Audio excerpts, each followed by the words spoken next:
Hi friends, मेरा नाम है गौरव और आप देख रहे हैं न्यू बिगिन। आज हम लोग बात करने वाले हैं कैश फ्लो के क्वेश्चन नंबर 12 के बारे में, जो कि है आप लोगों की स्क्रीन पर।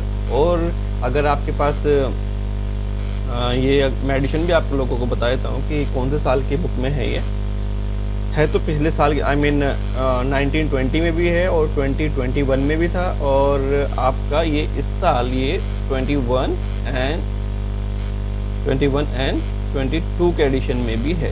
यानी कि जो आप लोगों का करंट ईयर जो चल रहा है उसके ऊपर भी है, आई मीन उसके अंदर है ये वाला क्वेश्चन। ठीक है, तो चलिए हम लोग शुरू करते हैं, क्योंकि कुछ बच्चों के पास कुछ एडिशन इस बार नहीं मिल पाए हैं।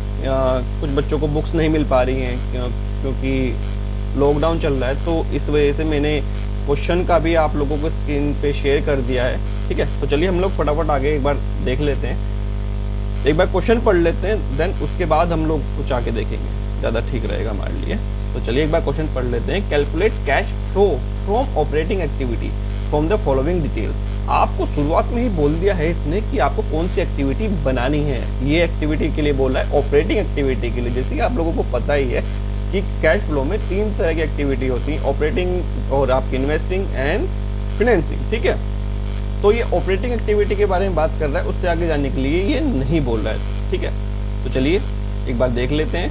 यहाँ पे आपको surplus that is balance in statement of profit and loss, trade receivable, provision for depreciation and inventories, outstanding rent, goodwill, prepaid insurance and trade payable creditors, वो सारी चीज़ें आपको डिटेल इसके अंदर इंफॉर्मेशन दी हुई है। ठीक है, तो चलिए क्वेश्चन करना शुरू करते हैं। लेकिन क्वेश्चन करने से पहले फॉर्मेट ज़रूरी है। कुछ बच्चे फॉर्मेट नहीं बनाते, क्वेश्चन करने के बाद फॉर्मेट बनाते हैं। लेकिन मैं आप लोगों को सलाह दूंगा, आप पहले एक बार पेंसिल से फॉर्मेट बनाएं। ठीक है, चलिए ये हमारा फॉर्मेट तैयार हो गया है, तो मैं इसको यहाँ पे लिख देता हूँ।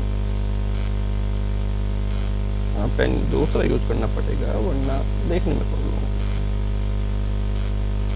कैश फ्लो स्टेटमेंट, ठीक है।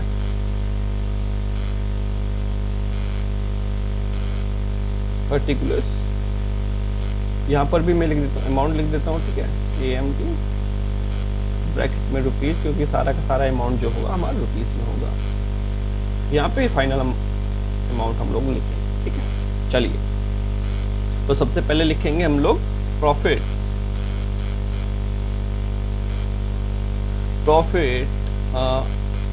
इन स्टेटमेंट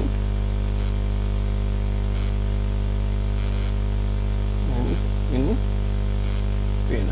ठीक है, एक बार देख लेते हैं। ये 21 का दिया हुआ है आपको और ये 22 का, तो इन दोनों का डिफरेंस कितना हो जाएगा? ये 20। ठीक है, जो चीज़ हम लोगों को बाद में करनी है, मैं इसको बाहर वाले कॉलम में यानी कि फाइनल वाले कॉलम में लिख रहा हूँ। ठीक है, ये लीजिए।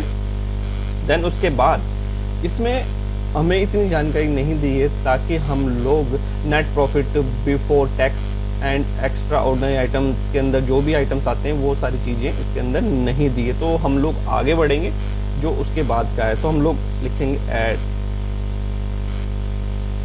Items to be added.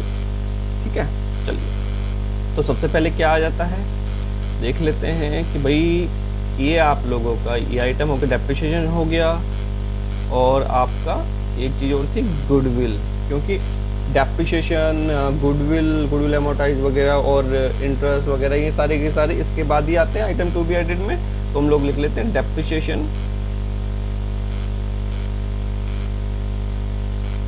Depreciation कितना आ गया हमारा? 10,000। इसको हम लोग यहीं पे लिख लेते हैं, क्योंकि इनके अंदर अभी एडजस्टमेंट्स की जाएंगी, आई मीन अंदर ही ऐड किया जाएगा। जो फाइनल प्रोडक्ट आएगा उसको बाहर ले जाके हम लोग ऐड कर देंगे, कैलकुलेशन ज़्यादा ईजी रहेगा हमारे लिए। ठीक है, दूसरा देख लेते हैं हम लोग गुडविल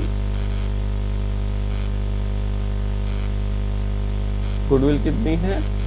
ठीक है, 8,000 अमोर्टाइज हो रही है। ठीक है,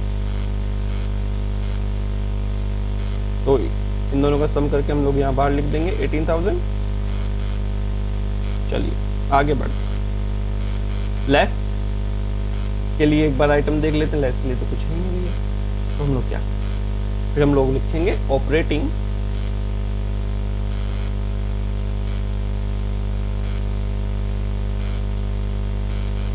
profit before working capital changes, short में लिख दिया, ठीक है, वो बाहर वाले कॉलम में आ जाएगा हमारा, ठीक है। फाइनल कितना है हमारा 38,000, ठीक है। आगे बढ़ते हैं हम लोग, फिर एक इसके बाद क्या आता है, वर्किंग कैपिटल चेंजेस के बाद ऐड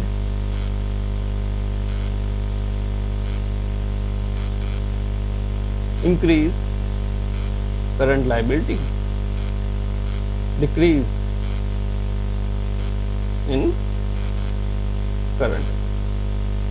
आप ऐसे शॉर्ट में ना लिखें क्योंकि वहाँ पर शीट बड़ी होती है एग्जाम्स में, तो आप खुला खुला करके बहुत अच्छे से बहुत आराम से लिख सकते हैं। जगह नहीं थी तो इस वजह से मैंने CACL और ये लिखा है डिक्रीज को, ठीक है। चलिए एक बार देख लेते हैं। भाई हमारे पास सबसे पहले है ये हमारा ये आइटम हो चुका है, और हमारे पास है ट्रेड रिसीवेबल। ट्रेड रिसीवेबल क्या हो रहा है भाई, घट रहा है, ओके।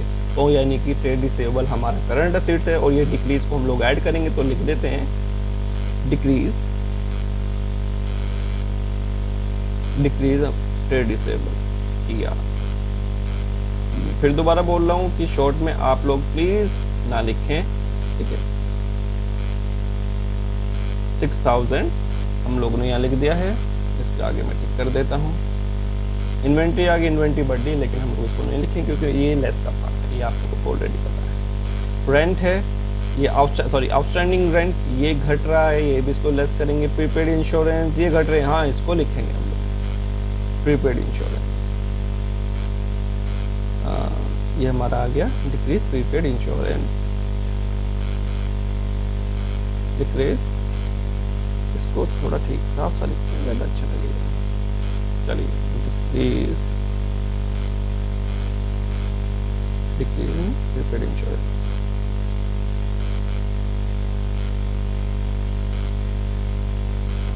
ठीक है। कितना आ रहा है हमारा 1,000 रुपीज,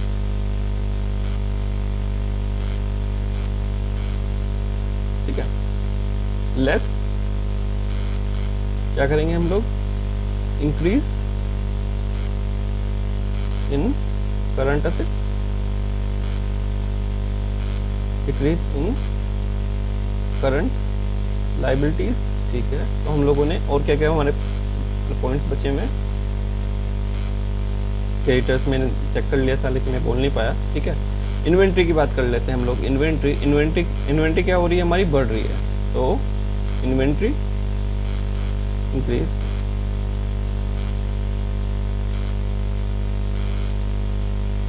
इन्वेंट्रीज ना 20,000। और आउटस्टैंडिंग रेंट क्या हो रहा है भाई हमारा, ये घट रहा है, आउटस्टैंडिंग रेंट, ठीक है। कितना हो रहा है ये आउटस्टैंडिंग रेंट हमारा, 9,000 हमारा घट रहा है, ठीक है। इसको इसका पे टिक कर लिया मैंने। ट्रेड पेबल में ट्रेड पेबल घट रहे हैं, डिक्रीज क्रेडिटर्स, कितना ये आपका 6,000 रुपीज। इनका सम कर देंगे 35,000, ठीक है।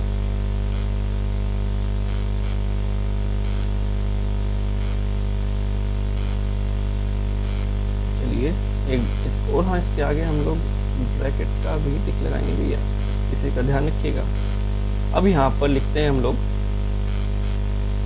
और तो कुछ नहीं है ना, और तो कुछ भी नहीं, ठीक है। इसको एक बार लिख देते हैं हम लोग, कैश जनरेटेड फ्रॉम ऑपरेशन, ठीक है। कितना आ जाएगा, एक बार हम लोग कैलकुलेट कर लेते हैं। 3,000 यहाँ के कितना बचाइए, बिल्कुल बोलिए, कमेंट करके बोलिए। आई मीन 35 में 3 एंड ये 10,000